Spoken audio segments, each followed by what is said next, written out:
It was a scorcher that day in Dust Creek Hollow, the kind of July heat that could buckle iron rails and cook a man's temper clean through. The town fair was in full swing, dust rising in golden clouds as boots and wagon wheels churned up the road. Livestock lowed and sellers hollered, but one tent off near the edge of town held a quieter, meaner kind of trade.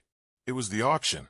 Now, most townsfolk turned their eyes away when that part started, pretending they didn't see the chain gang of ragged souls shuffled up for sale. Folks claimed it was all legal, debtor servitude, some said, but that didn't make it right. Leastwise not to Silas McCrae. Silas was a man built like a barn door, with hands calloused by years on the trail and eyes the color of rain-soaked ash. He'd ridden into Dust Creek with the aim of trading a few steers and maybe restocking supplies. Marriage wasn't on his mind, nor was getting tangled in someone else's trouble. But fate, she's a sly old fox. He was leaning against a rail post near the tent, spitting tobacco and eyeing the heat shimmering off the hardpan, when the auctioneer's voice barked up like a whip crack. Next lot. A strong girl, good bones, fair of face. Helped clear debts owed by her daddy's failing mine. Bidding starts at $20. They led her up like she was no more than a milk cow. Dust on her hem, wrists bound, chin held high despite it all. Her hair was a wild tangle of sunlight and brown, her face flushed from the sun and shame. But her eyes, Lord, her eyes, green as prairie sage and twice as stubborn. Silas didn't mean to step forward, didn't plan it, but his boots moved just the same. 20, he growled low. The auctioneer squinted. Do I hear 25? A rancher from Laramie raised a brow. 30. Silas's jaw ticked. 40. Murmurs rippled through the crowd. This wasn't normal. Folks didn't go bid high on folk they didn't know. But Silas wasn't thinking straight. He just knew what it was to be caught in a fire not of your making. 55, the Laramie man barked. Silas's voice cut like a blade. 80. That shut him up. Even the auctioneer blinked. $80 going once. The girl's eyes locked on Silas. She didn't speak, didn't plead, just watched. Going twice. Silas felt his throat tighten. Sold. And just like that, he'd bought her. Folks whispered as she was handed down to him, her wrists freed with the slice of a knife. She stood barefoot, silent. You got a name? He asked. She hesitated, then shook her head slow. Don't reckon it matters no more. Silas's heart kicked hard in his chest.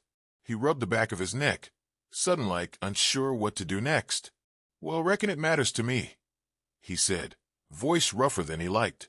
Ain't right you don't got one. She blinked, then looked away. Silas cleared his throat. I ain't bought you for what they think. Just didn't want that rancher talking you. Figured maybe you'd want out. Her eyes darted back to his. Out, she whispered. Out. New start. No chains. And, his voice faltered. I need a hand out at the ranch. Cooking. Maybe teaching my niece her letters. She stared at him a long moment. You off airing a job, mister? Or a wedding ring? Silas didn't flinch. Maybe both. That night, under a sky so wide and burnished gold it looked near holy, they stood in front of Preacher Harlan in his dusty chapel and said vows neither one expected to say that morning.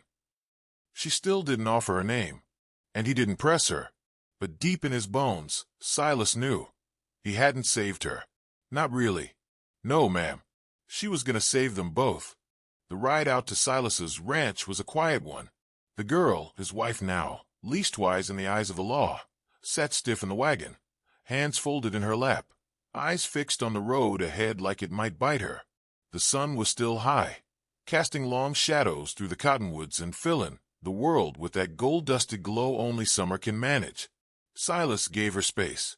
He'd seen spooked horses before, and she had that same look about her, high-strung and ready to bolt if the reins slipped. So he talked soft when he talked at all, mostly about the land, the animals, the creek that ran along the back of his property.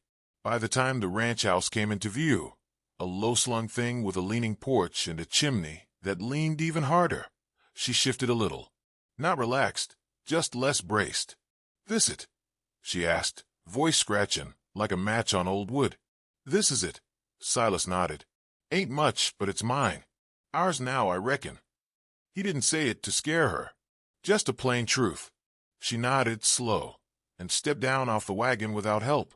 He watched her walk up the porch like she was testing the boards for weakness.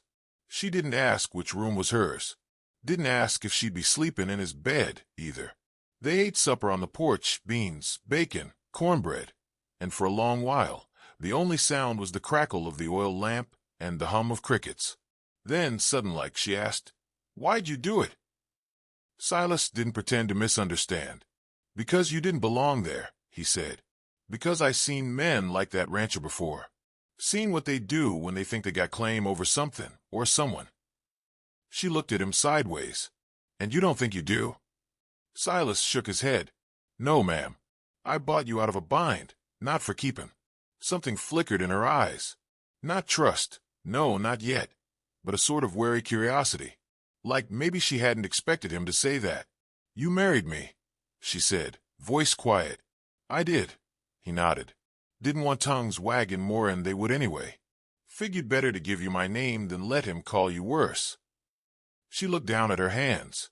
They were strong hands, dirt under the nails, palms calloused. "You want me to cook, clean, sleep beside you?" "I want you to rest," he said. "Eat, sleep, find your breath again. The rest we'll figure after." A long silence passed. Then she said, "My name's Willa." Silas let that sit a beat before he nodded. "Willa," he said, "nice to meet you proper." She didn't smile, but she didn't look away neither. That night, she slept in the spare room. Door unlocked, window open to let in the night breeze and the sound of coyotes singing in the hills. Silas sat up by the fire, drinking weak coffee and listening to the house settle around her. He didn't know what storm she carried, but he'd seen her stand in front of a crowd, head held high, when most would have folded. Whatever she was running from, he knew one thing clear as the stars blinking overhead. Willa wasn't made to be owned. She was made to survive, and he was going to help her do just that, even if it burned him in the trying. It had been 3 weeks since the wedding, though neither Willa nor Silas spoke the word aloud. Around town, folks were already humming with curiosity. How a drifter girl could walk into Dust Creek and walk out hitched to Silas McCrae, a man most thought too whether to take a wife. But out on the ranch, away from wagging tongues and sunbaked gossip, the rhythm of their days started to settle. Willa took to chores like she was born for 'em, splitting kindling, mending fence shirts, and scrubbing the dust from floorboards that hadn't seen a proper mop since spring. She cooked like she was feeding ghosts, quiet, quick, and never quite sitting long enough to eat her own fill. Silas gave her space, like always, but he noticed things. The way she flinched when the wind slammed the shutters, the way her eyes darted to the tree line every time the sun got low, and the way she never turned her back to a doorway. One evening, as the cicadas sang and supper cooled between them, he set it straight. "Someone chasing you?" Willa froze, spoon halfway to her mouth. Then she lowered it slow. "I don't know," she said. "Ain't sure if he even knows I'm alive." Silas didn't ask who. He didn't need to. The way she said, like poison on the tongue, was answer enough. Willa looked down at her hands. "He was my daddy's foreman. Stayed on after the mine went under. Sweet-talked my mama, made promises. Then turned cruel once the money dried up." Silas stared into the fire. He'd seen that kind of man. Too many of them. "He tried to sell me off to pay a debt," she added, voice tight. "I ran. Sheriff didn't care. Judge was his cousin. So I kept running. And Dust Creek was as far as you got," Silas said. She nodded. He exhaled through his nose, slow. "Well, you ain't running no more. Not from him." Willa met his eyes across the fire, and for the first time, there was a flicker of something that wasn't fear. Not trust, not yet, but maybe the start of it. "I ain't good at staying still," she said, almost apologetic. "I ain't good at letting folks go hungry or hunted," he replied. "Reckon we're both stuck with our bad habits." That night, as lightning flickered far off in the hills, Silas sat on the porch with his rifle across his lap, just in case. Willa didn't say a word, but in the morning there was coffee waiting for him, strong, black, and silent. and the porch felt a little less empty. Dust Creek was holding its breath. July had baked the earth till it cracked, and the sky had turned the color of smoke, heavy with a storm that never quite came. Silas knew weather like he knew a poker hand, and the signs were bad.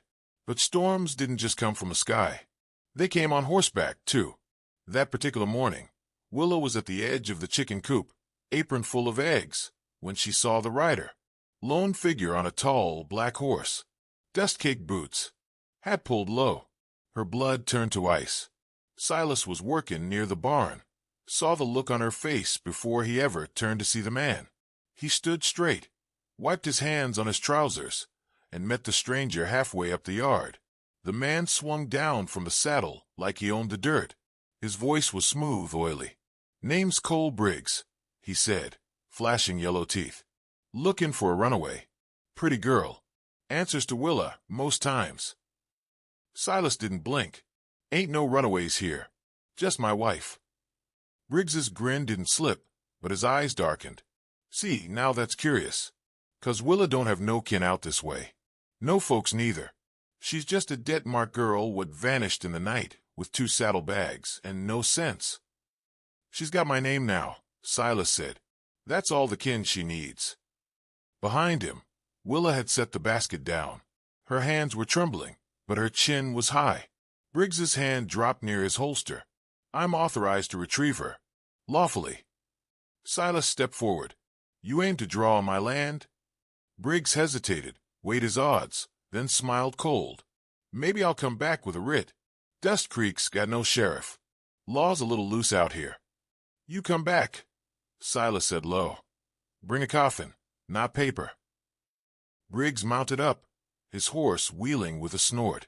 "This ain't over," he said, and rode out slow, like a man planting poison in the soil. After he was gone, Willa walked up beside Silas, arms folded tight across her chest. "You gonna shoot him?" "If he comes back," Silas said. "You ever shoot a man?" Silas looked out at the horizon. "I don't much like talking about the war." Willa swallowed. "Me neither."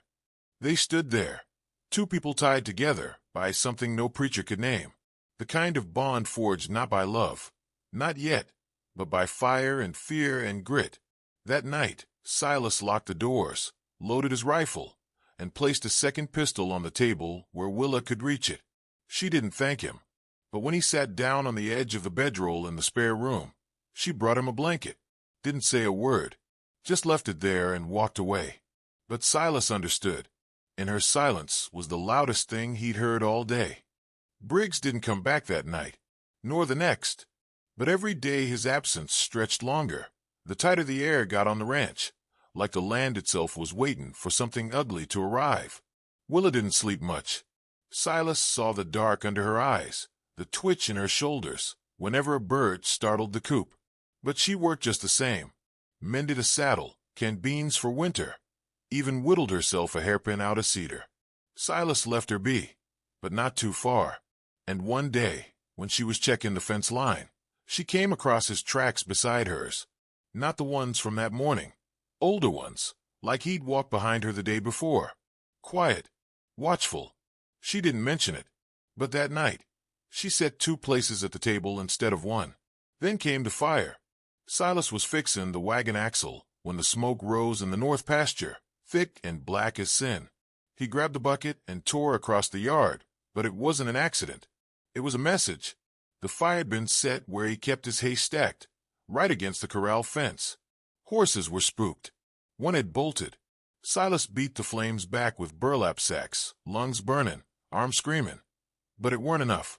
He lost the hay, lost the fence, nearly lost the barn if Willa hadn't come running with the pump water and her skirts hiked like a cavalry charge.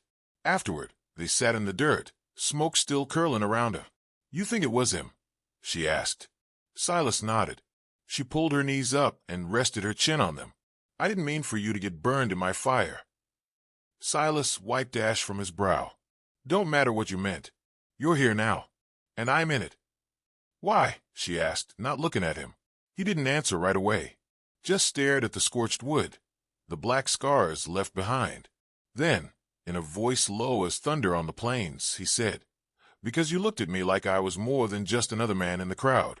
Because you didn't cry. Because you still stood straight when the world tried to break you. Willa blinked slow. That's a mighty heavy reason. Silas stood and offered her his hand. So's the world, but we carry it better together. She took it. That night, as they watched the moon rise over the charred pasture, Silas said what had been churning in his gut for days. When he comes back, and he will, we end it. One way or another. Willa didn't argue. She just nodded, her eyes clear and sharp as flint. They weren't running no more. They were standing their ground. 2 days passed, hot and still, like the world was holding its breath. Silas cleaned his rifle twice, though it didn't need it. Willa boiled beans and stacked wood, but her mind was far from the hearth. Neither spoke much, but every glance was loud. Then came sundown. They heard him before they saw him, hoofbeats, slow and sure, like a man who ain't worried about what's waiting. Silas stepped onto the porch, rifle slung low but ready. Willa stood in the doorway behind him, a pistol tucked in her apron pocket. Briggs rode in like a shadow with a name. This time, he wasn't alone. 2 more riders flanked him, hard-eyed and mean, the kind who didn't need reasons to draw iron. Briggs dismounted casual, hand on his belt. Told you I'd be back. You did, Silas said. You brought company. That's rude. I brought insurance. Briggs grinned. Thought maybe you'd change your mind. I ain't, Silas said. This is your last ask. You ride off, we forget this. But step a foot closer. Briggs cut him off. You gonna shoot me in front of your new bride? Willa stepped past Silas, voice steady as stone. He won't have to. That stopped Briggs a breath. He turned to her, real slow. Well, now, there's the girl I remember. Got fire again, huh? I never lost it, Willa said. You just tried to bury it. Briggs sneered. You're mine, Willa. I paid your daddy fair. Your name's still inked on his debt. You can't buy a person, she said, eyes burning. You can only break him, or fail trying. Briggs's hand twitched toward his holster. That a threat? No, she said. It's a promise. The moment hung tight. Then Briggs moved. But he weren't fast enough. Silas's rifle barked thunder. One shot. Briggs staggered back, bullet tearing through his thigh. His gun clattered to the dirt. The 2 riders froze, hands near their weapons, but not dumb enough to test Silas's aim. One cursed under his breath and hauled Briggs up onto his saddle, blood streaking down the leather. This ain't over, Briggs growled through clenched teeth. Silas leveled his rifle again. It is if you ride now. The men turned, spurred their horses, and vanished into the dusk. For a long time, neither Willa nor Silas moved. Just listened to the wind. Then Willa let out a slow breath. He'll be back, she said. Silas looked at her, eyes dark as fresh-turned soil. Not if I find him first. Willa didn't argue, didn't flinch. But that night, she didn't sleep in the spare room. She sat on the porch beside him, shotgun across her lap, until the moon gave way to dawn. And when he looked at her, silhouetted by firelight and grit, he realized she wasn't just surviving. She was fighting, same as him.